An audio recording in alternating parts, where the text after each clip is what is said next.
I'd like to begin my remarks with a story. I love you too, but I got to tell you this story here. So on an evening about 75 years ago, in the Boyle Heights neighborhood of Los Angeles, a young man proposed to the woman of his dreams. Any of us who've done that, and I have, know at that moment he was feeling pretty nervous.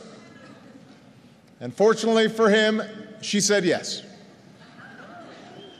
And because apparently he was making the kind of money I was making when I proposed, to celebrate, they went to a hot dog stand. Things were simpler back then. But things took a wrong turn.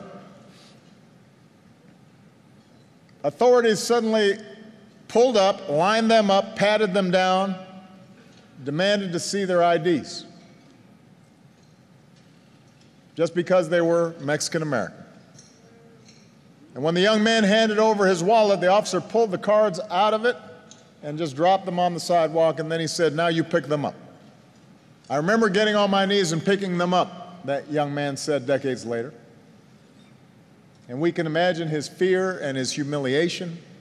What had been a beautiful day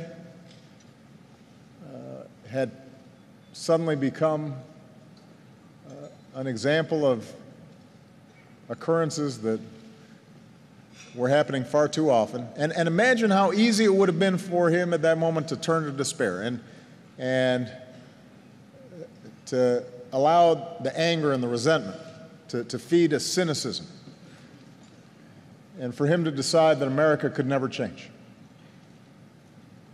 But that young man was named Ed Roybal. And Ed Roybal never lost faith in himself or in his country. And less than 25 years after he was brought to his knees on the streets of Los Angeles, Ed stood under the Capitol dome to represent those very same streets in the Congress of the United States of America.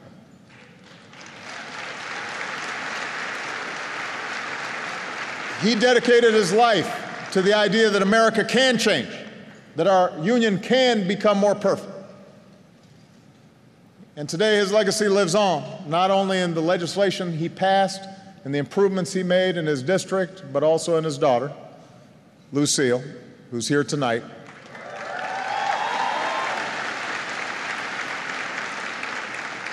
And he helped start the Congressional Hispanic Caucus because he knew that we are stronger together than we could ever be alone. And that's the same reason I ran for this office 8 years ago. Not because I believed in what I could do, but because I believed in what we could do together.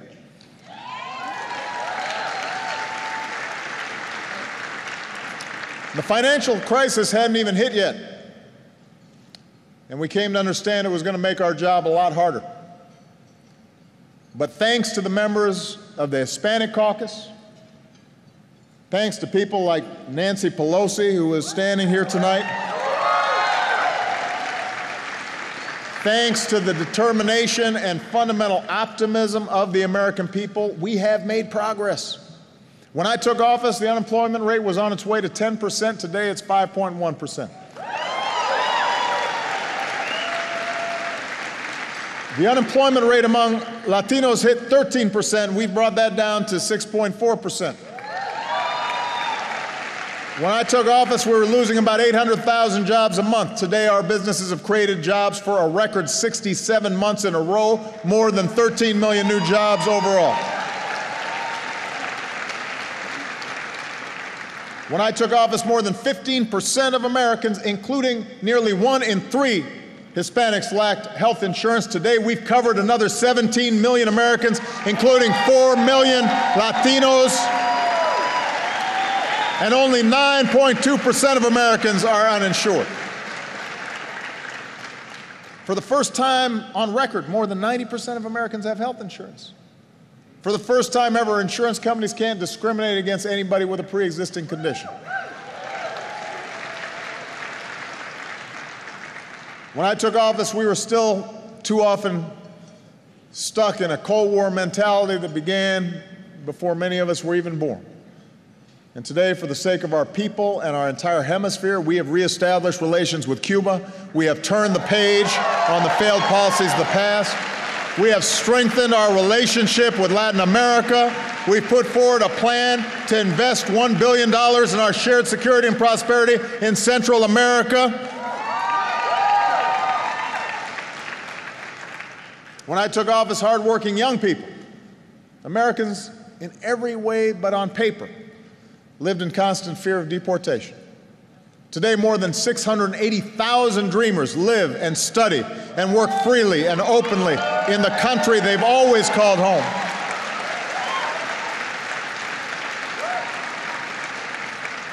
We've got smarter enforcement priorities because it makes no sense to focus on separating families when we can be going after felons instead.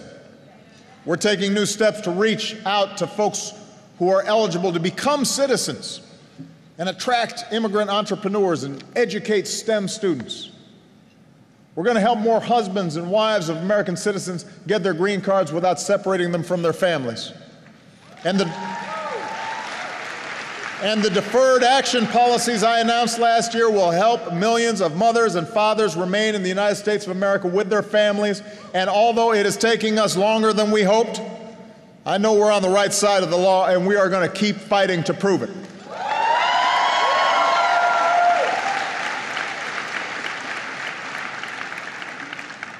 We haven't won every battle. We've still got a lot more work to do. But when the cynics told us we couldn't change our country for the better, they were wrong. There are more job openings today than at any time in our history. The high school dropout rate is near the lowest on record, and Latino students making some of the fastest gains. More Americans are graduating from college. The deficits are down by 2/3. The amount of foreign oil we buy is down. Teen pregnancy is down, all of which makes you wonder, why are some of the folks who are running for my office so down on America? Well, no, I'm definitely not doing that, but by most measures, we are better off now than we were 7 years ago. And that we know. Of course, none of it comes up in their debates. I mean, they have invented this new reality where everything was terrific back in 2008 when the unemployment and the uninsured rates were rising and dreamers lived in fear of deportation and we were engaged in 2 wars and bin Laden was still large. That was the golden era, apparently, the good old days. And then I came along and messed it all up.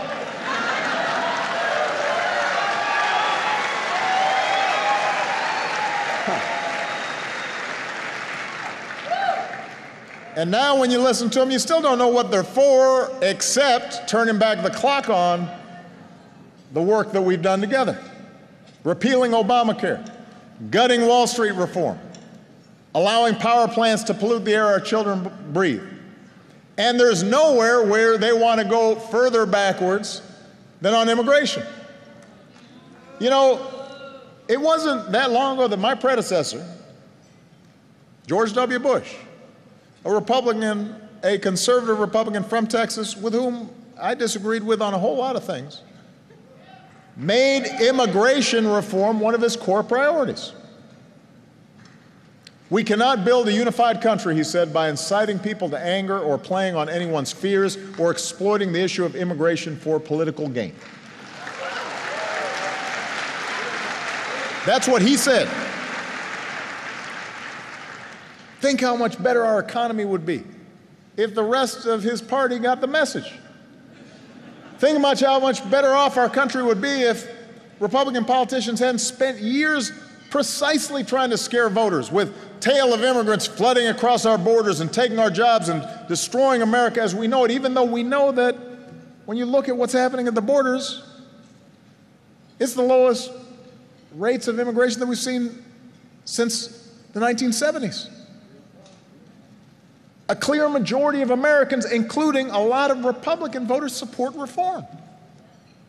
That's one of the reasons we got a bipartisan bill through the Senate in 2013. But now, some of the very same Republican politicians who championed reform in the past, some of whom sponsored these efforts, suddenly they want nothing to do with it.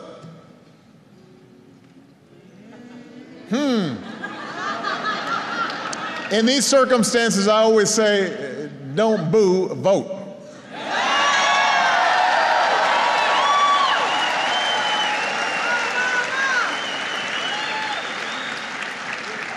Yeah, they can't hear the boos, but they can hear your vote.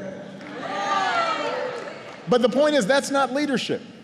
Turning against what's right the moment the politics of your base gets tough. Leadership is not fanning the flames of intolerance and then acting all surprised when a fire breaks out.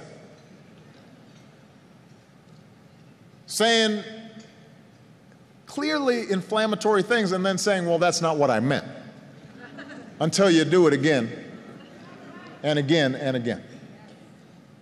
So we've got to decide whether or not we as Americans are willing to stand up against this kind of bigotry, the same cruel impulse that Ed Roy Ball spent a lifetime fighting against. The anti-immigrant sentiment that has infected our politics is not new, but it is wrong. It was directed at Irish folk. It was directed against Italians.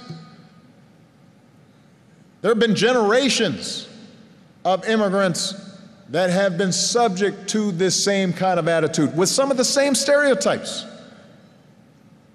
It wasn't right then, it's not right now. And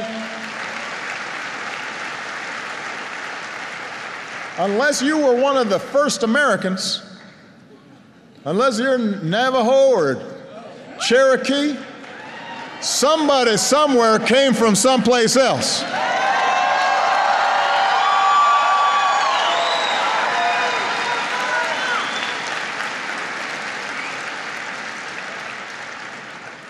I believe we need an immigration system that is fair and orderly and lawful. I believe that people who come here illegally should have to pay a fine and pay their fair share of taxes and get registered and get right with the law and go to the back of the line before they earn citizenship. But when I hear folks talking as if somehow those kids are different from my kids, as if they're less worthy in the eyes of God, that somehow their families are less worthy of our respect and consideration and care, as if somehow back in the day everybody had their papers in order when they came here, but now suddenly nobody has their papers in order.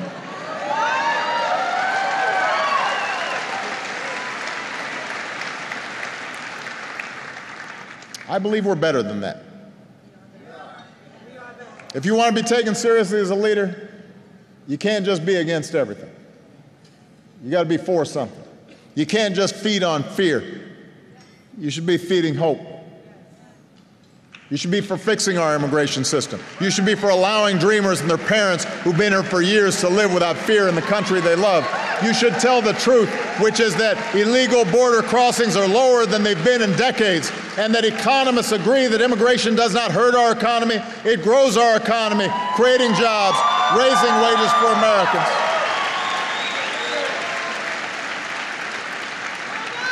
You don't hear those facts very often, but those are facts. And you've got to recognize that America's greatness does not come from building walls. Our greatness comes from building opportunity. Our greatness comes from building an economy that works for everybody. Our greatness comes from a dream that says in this country, if you work hard, you can build a better life for your family. No matter where you come from, no matter what you look like, no matter what your last name is. That's what makes America great. So I'm going to spend every day that I have left in this office fighting to restore that dream so that everyone who works hard can get ahead. And yes, that includes immigration reform. But that's not all that we've got to do. We've got to keep creating good jobs. We've got to make sure every family feels our country's recovery in their own lives, and that includes the families in Puerto Rico. We've got to make 2 years of college as free and universal as high school is today. We've got to stop spending billions of taxpayer dollars keeping nonviolent drug offenders behind bars and give them a chance to get right and back on the right track. We've got to make sure that every child gets a world-class education from an earliest age, that every person who's still uninsured gets covered, that every school and every street is safe from the madness of gun violence.